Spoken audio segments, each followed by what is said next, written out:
Guys, তোমরা সবাই কেমন আছো? আশা করি তোমরা সবাই ভালো আছো। তো আজকের ব্লগ হচ্ছে যে আমাদের এখন ছোট কৃষি সম্পদ আছে। তো শাকপাচলির ক্ষেতটা আমি আপনাদেরকে দেখাবো।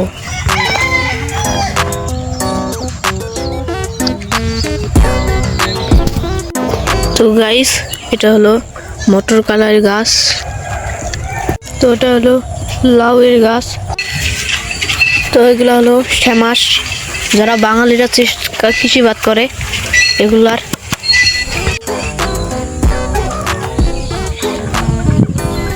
আর এটা দেখুন চারপাশে গাছ গাছালি আছে চারোদিকে। তো এদিকেও শাক পাচলি গাইস।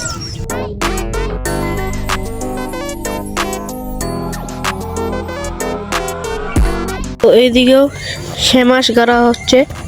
তো এদিকে একটা পেঁপের গাছ। তো এইদিকে একটা বড়ই গাছ। দেখুন গাইস, কি সুন্দর ভোট বড়ই ধরেছে।